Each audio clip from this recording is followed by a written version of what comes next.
Hello everyone, my name is C. Sunil Kaushik. I hope you and your family is safe in this COVID time. आज की जो मेरी video होने वाली है वो होने वाली है स्पेसिफाइड फाइनेंशियल ट्रांजैक्शंस के ऊपर कि गवर्नमेंट स्पेसिफाइड ट्रांजैक्शंस को क्यों लेके आई, इसके पीछे क्या ऑब्जेक्टिव था, कौन कौन सी ट्रांजैक्शंस अभी वेरियस गवर्नमेंट एजेंसीज या other authorities income tax department को डिस्क्लोज करती हैं। 13 अगस्त 2020 को कौन कौन सी और ट्रांजैक्शन इसमें ऐड कर दी गई हैं एंड 26A में पार्ट ई के अंदर कैसे हमें डिस्क्लोज होंगी हमारी स्पेसिफाइड ट्रांजैक्शंस। तो सबसे पहले स्टार्ट करते हैं कि गवर्नमेंट का इसके ऊपर ऑब्जेक्टिव। ब्लैक मनी इस देश के लिए एक बहुत बड़ा खतरा होता जा रहा है, ये गवर्नमेंट को भी पता है, मिनिस्टर ऑफ फाइनेंस को भी पता है। तो minister of finance and government दोनों मिलकर आपस में बहुत सारे इनिशिएटिव ले रहे हैं ताकि ये ब्लैक मनी को कम किया जाए। तो एक इनिशिएटिव ये भी लिया गया कि उन्होंने गवर्नमेंट एजेंसी एंड अथॉरिटीज़ के ऊपर एक ऑब्लिगेशन डाल दी कि आप फाइनेंशियल ट्रांजैक्शन डिस्क्लोज करोगे इनकम टैक्स डिपार्टमेंट को। अब यहाँ पे टैक्स पेयर्स के डाउट आते हैं कि सर मेरे 26A में शो हो रही है फाइनेंशियल ट्रांजैक्शन, मेरे को क्या करना चाहिए। मैं यहाँ पे दो पीपल्स के पॉइंट ऑफ व्यू से बात करूँगा।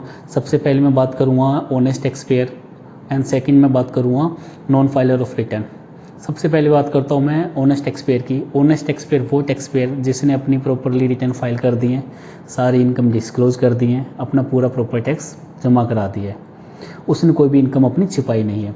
उस केस में अगर आपके फाइनेंशियल ट्रांजैक्शन शो हो रही है 26A में, आपको घबराने की कोई ज़रूरत नहीं है, वो ओनली इन्फॉर्मेटिव पर्पज़ है, ठीक है। तो आपको बस ये चेक करना है कि जो जो फाइनेंशियल ट्रांजैक्शन शो हो रही हैं वो सारी की उससे रिलेटेड जो भी इनकम थी मेरी, मैंने अपने इनकम टैक्स रिटर्न में डिस्क्लोज कर दी है। सेकंड मैं बात करता हूँ नॉन फाइलर ऑफ रिटर्न की। नॉन फाइलर ऑफ रिटर्न वो पर्सन जिसने अपने आज तक इनकम टैक्स रिटर्न फाइल नहीं करी, और वो बंदे जिन्होंने अपनी इनकम टैक्स रिटर्न फाइल करी है बट अपनी सारी की सारी इनकम डिस्क्लोज नहीं करी है। उस केस में क्या होगा कि अगर आपकी 26A में सारी अगर फाइनेंशियल ट्रांजैक्शन शो हो रही हैं तो उससे रिलेटेड आपकी जो भी इनकम है उसको प्रॉपरली आप डिस्क्लोज कर देना। अगर आप डिस्क्लोज नहीं करते हो तो गवर्नमेंट का उसके ऊपर आपके नोटिस आएगा कि आपने ये इनकम आपने डिस्क्लोज नहीं करी है। बाद में पता चलता है कि ये इनकम डिस्क्लोज करनी थी तो आपको उसके ऊपर हायर रेट से टैक्स भी देना होगा, इंटरेस्ट भी देना होगा, प्लस पेनल्टी भी देनी होगी। तो अब आपको ये सारी ट्रांजैक्शन शो करनी पड़ेगी। चलो अब देखते हैं कि SFT में करंटली कौन कौन सी ट्रांजैक्शन शो करती हैं अथॉरिटीज़ इनकम टैक्स डिपार्टमेंट को। सबसे पहले अगर आप कैश में बैंक ड्राफ्ट परचेज करते हो, अगर उसकी value in a financial year 10 lakh और उससे ज़्यादा है तो बैंकिंग कंपनी आपकी ये ट्रांजैक्शन इनकम टैक्स को डिस्क्लोज करेगी और यही डिटेल्स आपके 26A में भी रिफ्लेक्ट होगी।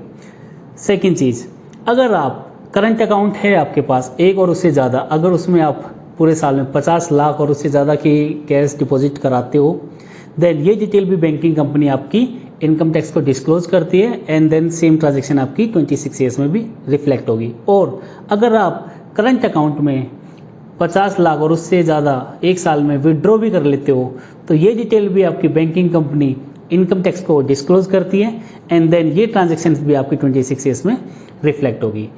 अगर आप सेविंग बैंक ऑपरेट करते हो, अगर उसमें एक साल में 10 लाख और उससे ज़्यादा कैश डिपॉजिट कराते हो तो उसकी डिटेल भी banking company income tax department को डिस्क्लोज करती है और वो डिटेल्स आपके 26A में भी रिफ्लेक्ट होती है। अब यहाँ पे बहुत सारे टैक्स पेयर इंटेलिजेंट बनने की कोशिश करते हैं। वो क्या करते हैं कि अपने 2 या 3 सेविंग बैंक अकाउंट में थोड़ी थोड़ी अमाउंट डिपॉजिट कराते हैं कैश में, और वो सोचते हैं कि ये 10 लाख रुपए से कम है तो नोटिस वगैरह या मेरे 26A में रिफ्लेक्ट नहीं होगी।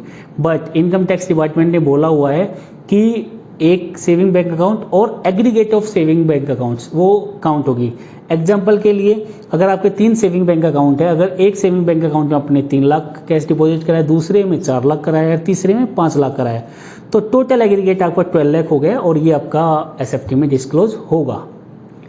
उसके बाद हम देखते हैं अगर आपने बैंक में FD करा रखी है या टाइम डिपॉजिट करा रखी है, अगर उसकी वैल्यू 10 लाख और उससे ज़्यादा है, वो वैल्यू भी बैंक आपकी इनकम टैक्स डिपार्टमेंट को डिस्क्लोज करता है एंड वही अमाउंट आपके 26A में भी रिफ्लेक्ट होगी।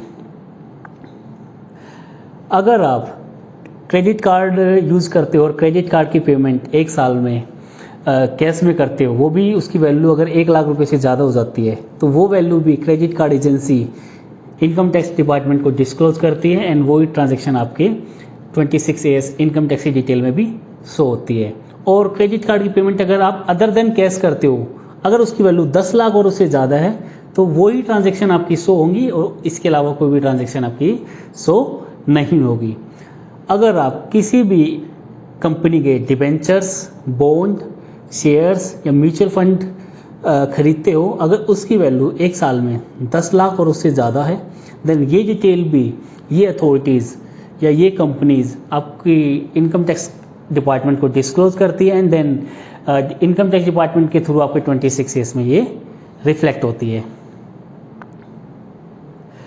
एंड देन सबसे मेजर पार्ट ये है कि अगर आप परचेज या सेल करते हो इमूवेबल प्रॉपर्टी, या तो लैंड सेल करते हो, परचेज करते हो, या लैंड एंड बिल्डिंग दोनों सेल या परचेज करते हो, अगर उसकी वैल्यू साल में 30 लाख से ऊपर ज़्यादा है, या तो उसका कंसीडरेशन या उसकी स्टैम्प ड्यूटी वैल्यू अगर उसकी वैल्यू 30 लाख रुपए से ज़्यादा है, देन स्टैम्प ड्यूटी अथॉरिटी ये डिटेल आपके इनकम टैक्स डिपार्टमेंट को डिस्क्लोज करती है and then income tax department आपके 26A में रिफ्लेक्ट कराता है।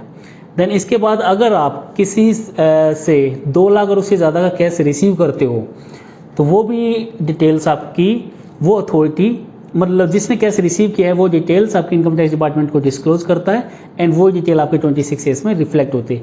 बट यहाँ पे देखने की ज़रूरत ये है, एग्जांपल मैं लेता हूँ कि अगर आप कार खरीदने जाते हो और कार का डीलर को आप 2 लाख रुपए से ज़्यादा कैश दोगे, देन 2 लाख रुपए से ज़्यादा अगर तुम कैश देते हो तो इसमें 2 पार्ट होंगे। सबसे पहले अगर वो 2 लाख रुपए से ऊपर कार का डीलर अगर आपसे कैश ले लेता है, देन 269ST सेक्शन है इनकम टैक्स में, उसके अकॉर्डिंग प्रोहिबिशन है कि वो कैश 2 लाख रुपए से ऊपर रिसीव नहीं कर सकता है। अगर उसने कर लिया है देन 271DA के अकॉर्डिंग उसको 100% पेनल्टी है जितना वो कैश रिसीव करेगा। वैसे वो करते नहीं है प्रैक्टिकली, बट अगर कर लेता तो वहाँ पे उसकी पेनल्टी भी लग गई है उतनी की जितना उसने कैश रिसीव किया है। सेकंड चीज़, वो ट्रांजैक्शन उसको डिस्क्लोज भी करनी पड़ेगी इनकम टैक्स डिपार्टमेंट को और वही चीज़ें आपके 26A में भी रिफ्लेक्ट हो जाती है। अब हम देखते हैं कि 13 अगस्त 2020 को गवर्नमेंट ने SFT का दायरा बढ़ाने के लिए सोच रही है। ये डिटेल्स तभी अप्लीकेबल होगी जब CBDT नोटिफिकेशन इशू कर देगी, तो उसी दिन से ये अप्लीकेबल हो जाती है। तो सबसे पहले गवर्नमेंट ने इसमें क्या क्या कवर किया है, अगर आप होटल में रहते हो या जाके रहते हो 1 दिन के लिए, 2 दिन के लिए, अगर टोटल पूरे साल में अगर आपकी पेमेंट 20,000 रुपये से ज़्यादा हो रही है, देन वो डिटेल भी होटल इनकम टैक्स डिपार्टमेंट को डिस्क्लोज करेगा एंड वो डिटेल्स आपकी 26A में भी रिफ्लेक्ट होगी। एंड देन उसके बाद हम बात करते हैं हेल्थ इंश्योरेंस प्रीमियम की। अगर आप 20,000 और उससे ज़्यादा का हेल्थ इंश्योरेंस प्रीमियम पे कर रहे हो, वो डिटेल्स भी आपकी health insurance company income tax department को डिस्क्लोज करेगी एंड वही चीज़ आपके 26A में भी डिस्क्लोज होगी। अगर आप लाइफ इंश्योरेंस पॉलिसी पे कर रहे हो, अगर उसकी वैल्यू साल में 50,000 रुपये से ज़्यादा है, देन लाइफ इंश्योरेंस कंपनी भी वो वैल्यू डिस्क्लोज करेगी इनकम टैक्स डिपार्टमेंट को एंड देन वो आपके 26A में भी रिफ्लेक्ट होगी। अगर आपने प्रॉपर्टी टैक्स पे किया गया है, वो भी 20,000 से ज़्यादा का पूरे साल के अंदर, देन ये डिटेल भी MCD या म्यूनिसिपल कॉरपोरेशन आपके शहर का या आपकी सिटी का ये डिटेल्स आपकी डिस्क्लोज करेगा इनकम टैक्स डिपार्टमेंट को and then income tax department के थ्रू आपके 26A में रिफ्लेक्ट होगी। अगर आप रेंट पे रहते हो, अगर पूरे साल में रेंट पे किया आपने 40,000 रुपये से ऊपर, देन वो डिटेल्स भी रेंट जो रिसीव कर रहा है उसको ये डिटेल्स इनकम टैक्स डिपार्टमेंट को डिस्क्लोज करनी पड़ेगी एंड वो डिटेल्स आपके 26A में भी रिफ्लेक्ट हो गई। देन उसके बाद हम बात करते हैं, अगर आपने इलेक्ट्रिसिटी कंजम्पशन किया है पूरे साल में 1 लाख और उससे ज़्यादा का, देन इलेक्ट्रिसिटी कंपनी वो डिटेल्स आपकी इनकम टैक्स डिपार्टमेंट को डिस्क्लोज करेगी और आपके 26A में भी वो रिफ्लेक्ट होगा। देन उसके बाद अगर आपके बच्चे या स्कूल में जाते हैं या कोई हायर एजुकेशन का कोर्स कोई कर रहे हैं, या अगर आप किसी को डोनेशन दे रहे हो, अगर उसकी वैल्यू 1 लाख से ज़्यादा है साल में, देन वो स्कूल या वो एजुकेशन इंस्टीट्यूट वो वैल्यू भी आपकी डिस्क्लोज करेगा इनकम टैक्स डिपार्टमेंट को और इनकम टैक्स डिपार्टमेंट के थ्रू आपके 26A में रिफ्लेक्ट होगा। देन उसके बाद हम आते हैं कि अगर आप ट्रैवल करते हो, अगर डोमेस्टिक ट्रैवल कर रहे हो वो भी बिजनेस क्लास में, देन आपकी एयर ट्रैवल कंपनी वो डिटेल्स आपके इनकम टैक्स डिपार्टमेंट को डिस्क्लोज करेगा एंड देन वो डिटेल्स आपके 26A में भी डिस्क्लोज होगी। बट अगर आप फॉरेन ट्रैवल कर रहे हो, वैसे आप इकोनॉमी क्लास से कर रहे हो या बिजनेस क्लास से कर रहे हो, देन वो डिटेल आपकी वो डिटेल भी एयर ट्रैवल एजेंसी आपकी इनकम टैक्स डिपार्टमेंट को डिस्क्लोज करेगी और वही आपके 26A में रिफ्लेक्ट होगी। अगर आप मार्बल वगैरह या टाइल्स वगैरह परचेज करते हो किसी भी मार्बल की शॉप से, अगर उसकी वैल्यू पूरे साल में या वन टाइम ट्रांजैक्शन 1 लाख रुपए से ज़्यादा है, देन वो डिटेल भी इनकम टैक्स डिपार्टमेंट को डिस्क्लोज की जाएगी। जो मेन आपका यहाँ पे हम आते हैं कि शेयर ट्रांजैक्शन जो कर रहे हैं आजकल, जो ट्रेडिंग करते हैं, उनके लिए यह है कि अगर आप डीमैट अकाउंट के थ्रू ट्रेडिंग कर रहे हो तो वो ट्रांजैक्शन भी आपकी जिसके पास अपने डीमैट अकाउंट ओपन कराया हुआ है, सारी की सारी ट्रांजैक्शन वो कंपनी या जो आपका स्टॉक ब्रोकर है वो इनकम टैक्स डिपार्टमेंट को एसएफटी के थ्रू रिपोर्ट करेगा और वो सारी की सारी ट्रांजैक्शन आपके इनकम टैक्स के 26A में रिफ्लेक्ट होगी। बट मैं आपको यहाँ पे ये भी बताना चाहूँगा कि आपको कोई भी ऑनेस्ट टैक्स पेयर को कोई भी डरने की बात नहीं है। अगर ऑनेस्ट टैक्स पेयर ये सारे खर्चे कर रहा है अपनी टैक्सेबल इनकम में से और वो taxable income honest tax payer अपनी आईटीआर में शो कर रहा है, उस पर प्रॉपरली सारा टैक्स दे रहा है, तो उसको कोई डरने की कोई ज़रूरत नहीं है। ये सारी डिटेल उसके लिए एज ए इन्फॉर्मेशन है, ओनली इन्फॉर्मेटिव पर्पज़ है कि वो इन डिटेल्स को अपने रियल एक्सपेंस जो हुए उनसे क्रॉस वेरीफाई करने के लिए यूज कर सकता है। बट उसको कोई भी डरने के लिए कोई बात नहीं है। बट डरने की बात उनके लिए है कि जो हाई वैल्यू ट्रांजेक्शन कर रहे हैं बट आज तक उन्होंने आईटीआर फाइल नहीं करी है, या आईटीआर फाइल करी है बट वो नील आईटीआर फाइल कर रहे हैं या बहुत ही कम इनकम डिस्क्लोज कर रहे हैं, तो उनके लिए डरने की बात है। अगर वो अभी भी प्रॉपरली सारी रिटर्न फाइल नहीं करते हैं, देन इनकम टैक्स डिपार्टमेंट उन पे क्वेश्चन करेगा कि ये इतने एक्सपेंस हुए थे, इनका सोर्स क्या है, उनको एक्सप्लेन करो। अगर वहाँ पे आप एक्सप्लेन नहीं कर पाते हो डिटेल में, देन आपकी वो अनएक्सप्लेन इनकम मान के आपकी इनकम में ऐड कर दी जाएगी और वो हायर रेट ऑफ टैक्स से टैक्स की जाएगी एंड इंटरेस्ट भी उस पर ऐड किया जाएगा एंड पेनल्टी भी उस पर ऐड की जाएगी। अभी हमने देखा कि एसएफटी की details authorities income tax department को डिस्क्लोज करती हैं एंड देन डिस्क्लोज करने के बाद वो हमारे 26A में पार्ट ए में डिस्क्लोज होता है। वो हमने अभी थ्योरेटिकल देखा है। अब हम चेक करेंगे 26A में प्रैक्टिकली हमारे अकाउंट में कैसे डिस्क्लोज होता है। तो जैसे क्या मैंने अभी बताया था कि अगर आप अपने सेविंग बैंक अकाउंट में 10 लाख और उससे ज्यादा का कैश डिपॉजिट कराओगे तो बैंक आपकी वो डिटेल इनकम टैक्स डिपार्टमेंट को डिस्क्लोज करेगा एंड वो डिटेल्स फिर आपके 26A में शो होगी।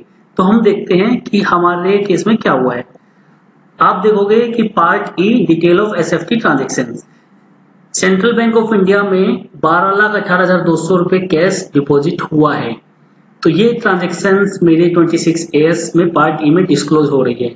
मेरे को ये कैसे पता चला कि मेरे बैंक अकाउंट में कैश डिपॉजिट हुआ है? देन मैंने देखा कि टाइप ऑफ ट्रांजैक्शन SFT 004 है। देन मैं SFT 004 के नीचे गया कि ये किसके लिए यूज होता है SFT 004। देन यहाँ पे पता चला कि cash deposit in account other than current account aggregating to 10 lakh rupees or more in a financial year. मतलब करंट अकाउंट के अलावा और आप किसी भी अकाउंट में 10 लाख और उससे ज्यादा कैश डिपॉजिट कराओगे तो वो डिटेल्स आपकी शो हो रही है। तो मेरे केस में क्या हुआ कि मैंने 10 लाख रुपए 12,18,200 रुपए कैश डिपॉजिट कराया है एंड ये डिटेल्स मेरी सेंट्रल बैंक ऑफ इंडिया ने इनकम टैक्स डिपार्टमेंट को दे दी और ये मेरी डिटेल्स मेरे 26A में डिस्क्लोज हो रही है। बट मेरे को डरने की बात नहीं है, मैंने ये सारा का सारा पैसा अपना इनकम टैक्स डिपार्टमेंट को डिस्क्लोज किया हुआ है एज ए मेरी इनकम। देन ये ओनली मेरे लिए इंफॉर्मेटिव पर्पज है। देन मैंने एक FD भी कराई हुई थी। देन FD बैंक में कराई हुई थी स्टेट बैंक ऑफ इंडिया में, तो वो मेरी 7,75,000 रुपए की थी। तो बैंक ने क्या किया, वो डिटेल भी इनकम टैक्स डिपार्टमेंट को डिस्क्लोज कर दिया एंड वो डिटेल मेरे पार्ट ई के अंदर 26A में डिस्क्लोज हो रही है। अब मेरे को ये कैसे पता चला कि ये वाली मेरी FD है, क्योंकि इसमें तो इन्होंने टाइप ऑफ ट्रांजैक्शन लिखा हुआ है। तो मैं SFT 005 में नीचे कोड में गया कि ये किसके थ्रू आती है। यहाँ पे पता चला time deposit aggregating to 10 lakh rupees or more. अगर आप इससे ज्यादा की टाइम डिपॉजिट कराओगे तो वो आपके 26A में रिफ्लेक्ट होगा। तो मेरे को यहाँ पे भी डरने की बात नहीं है, क्योंकि जो ये मैंने FD कराई थी वो मेरी जो इनकम मैंने पास्ट ईयर्स में डिस्क्लोज करी थी उनके बेसिस पे मैंने ये कराई है। तो मैं बिल्कुल सेफ हूँ। ये जो इन्फॉर्मेशन यहाँ पे डिस्क्लोज हो रही है ओनली इंफॉर्मेटिव पर्पज है।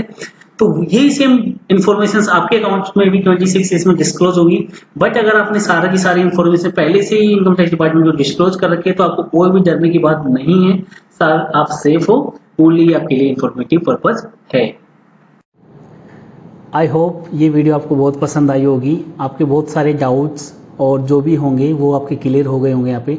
अगर इसके बाद भी आपका कोई डाउट रह जाता है तो आप मेरे को कमेंट सेक्शन में ज़रूर बताना, मैं ट्राई करूँगा कि आपकी कमेंट का मैं रिप्लाई करूँ। अगर आपको ऐसे ही फ्यूचर में ऐसी नॉलेजेबल वीडियोज़ और भी देखनी है तो आप इस चैनल को ज़रूर सब्सक्राइब करना। Thank you.